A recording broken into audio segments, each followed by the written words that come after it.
Mulai pembahasan larutan elektrolit dan non-elektrolit. Teman-teman masih ingatkah apa pengertian dari larutan? Oke. Ternyata larutan itu adalah campuran, jadi suatu larutan adalah campuran yang homogen. Jadi merupakan suatu campuran yang homogen, bukan heterogen ya, karena dia bisa menyatu. Dia terdiri dari dua, yaitu zat terlarut. Jadi terdiri dari zat terlarut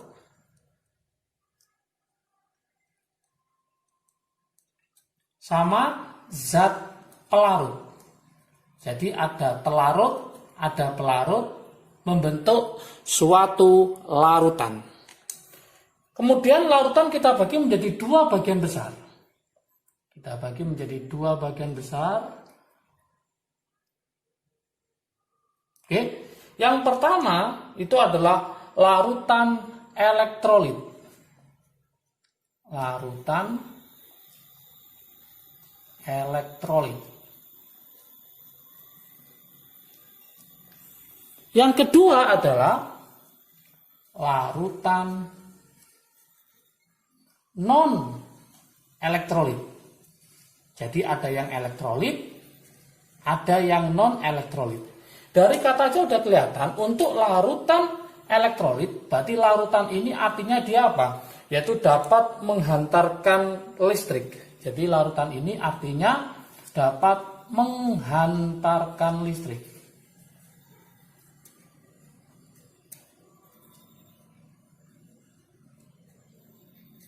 Kenapa dapat menghantarkan listrik?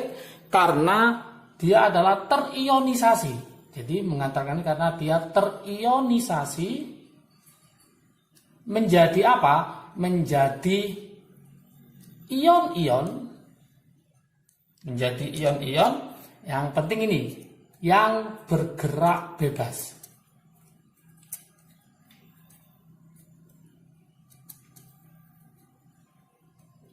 Jadi dia terionisasi menjadi ion-ion yang bergerak bebas. Beda sama larutan non-elektrolit berarti apa? Yang larutan yang tidak menghantarkan listrik. Tidak menghantarkan listrik. Kenapa tidak menghantarkan listrik? Ya jelas karena tidak terionisasi. Kemudian kita lanjutkan pembagiannya. Larutan elektrolit kita bagi lagi menjadi dua bagian besar. Kita bagi menjadi dua bagian besar. Oke. Yang pertama adalah dia adalah merupakan larutan elektrolit kuat. Berarti larutan elektrolit kuat. Yang kedua berarti larutan apa? Yaitu elektrolit lemah.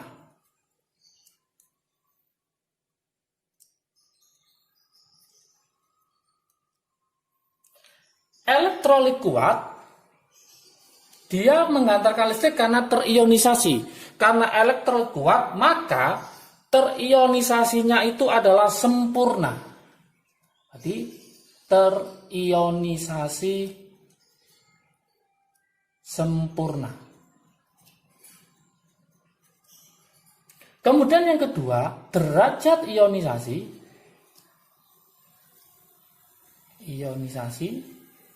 atau yang dikenal dengan namanya alfa itu sama dengan 1. Harus paham ya. Kemudian reaksinya berupa reaksi irreversible. Reaksinya itu adalah reaksi irreversible. Artinya apa? Dia reaksinya itu adalah reaksi satu arah. Jadi hanya satu panah gini. Nah, satu arah. Itu namanya reaksi irreversible. Kemudian nanti dengan alat penguji, ya, dengan alat penguji elektrolit, alat penguji elektrolit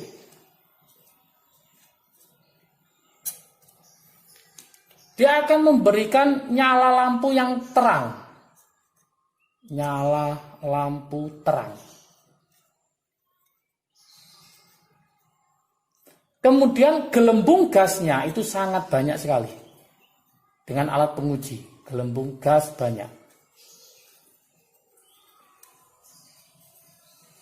Oke. Siapa aja yang termasuk elektrolit kuat? Nanti pembagiannya yang termasuk elektrolit kuat. Termasuk elektrolit kuat ini itu nanti ada 3 pembagiannya, yaitu dia berupa asam kuat, berupa basa kuat, dan berupa garam. Contoh asam kuat, contohnya adalah HCl. Contoh basa kuat, contohnya adalah NaOH. Contohnya garam adalah NaCl. Jadi ciri-ciri asam itu ada hanya, ciri-ciri basa itu ada OH. Kalau ciri-ciri garam itu tidak ada H, tidak ada OH, maka itu namanya garam. Berarti nanti elektrolit kuat itu bisa asam kuat, basa kuat, dan garam. Sekarang kita ke elektrolit lemah. Elektrolit lemah itu nanti karena ini terionisasi sempurna, untuk lemah maka dia terionisasi sebagian. Kemudian derajat ionisasi yang disebut dengan alfa itu nanti antara 0 sampai 1. Kemudian reaksinya adalah reaksi yaitu reversible. Artinya reaksi yang dapat balik. Yaitu 2 arah, satunya ke kanan, satunya ke kiri. Ini adalah untuk yang elektrolit lemah. Dengan alat penguji seperti elektrolit kuat, apa yang terjadi? Dengan alat penguji elektrolit,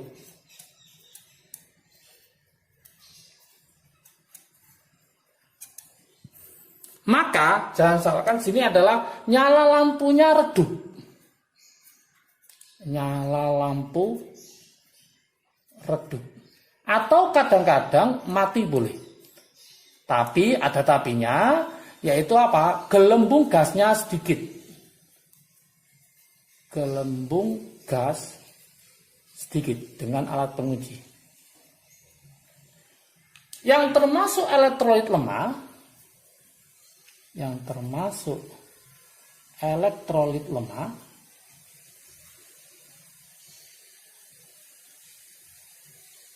itu dia bisa berubah, yaitu asam lemah,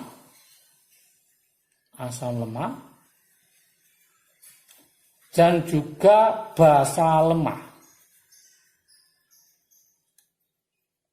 Contoh asam lemah yang sering keluar itu apa ya? Itu CH3COOH atau namanya asam cuka. Ada lagi HCN, asam sianida.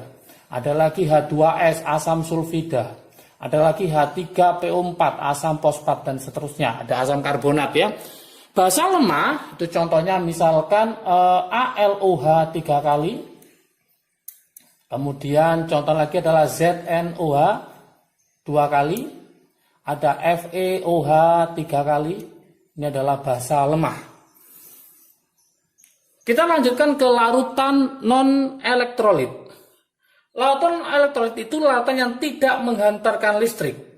Kenapa dia tidak menghantarkan listrik? Jelas, karena tidak terionisasi.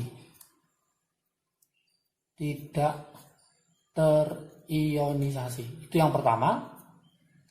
Yang kedua, alfanya sama dengan 0.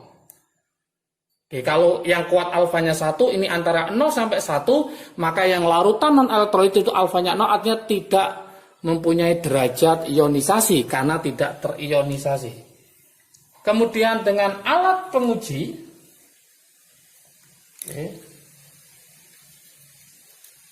alat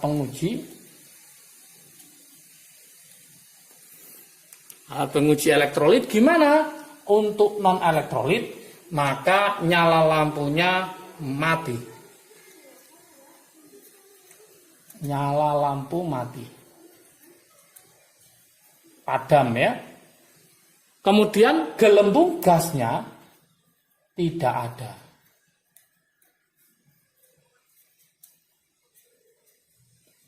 Tidak ada.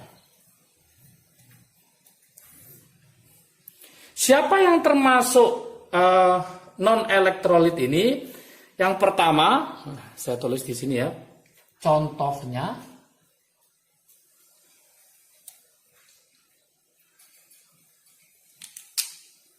yang termasuk non elektrolit itu, contoh yang pertama itu golongannya yaitu gula. Gula yang sering itu nanti adalah glukosa. Glukosa rumusnya adalah C6H12O6. Kemudian ada lagi nanti yang sering keluar adalah sukrosa. Sukrosa itu rumusnya adalah C12H22O11. Oke, itu contoh non elektrolit. Yang kedua itu contohnya adalah golongan alkohol. Alkohol contohnya adalah bisa etanol yang ada olnya, etanol, metanol, propanol. Rumusnya adalah C2H5OH. Kemudian contoh yang ketiga adalah air murni. Air murni yang disebut dengan namanya Aquades atau H2O ya. Kemudian contoh yang keempat untuk yang non elektrolit ini juga sering keluar yaitu urea. Urea rumusnya adalah yaitu CONH2 dua kali. Kemudian golongan berikutnya adalah yang nomor 5 itu golongan dari hidrokarbon. Hidrokarbon itu nanti bisa berupa namanya adalah alkana, alkena, alkuna. Oke. Jadi kesimpulannya adalah larutan ada dua, larutan elektrolit sama non elektrolit. Teman-teman harus bisa membedakan dia itu elektrolit apa non, elektrolit kuat apa elektrolit lemah. Oke. Berikutnya, video berikutnya nanti kita akan menjelaskan tentang elektrolit kuat tadi. Ada asam kuat, basa kuat, garam. Siapakah yang termasuk asam kuat? Siapakah yang termasuk basa kuat? Ya, nanti ada di bagian yang kedua.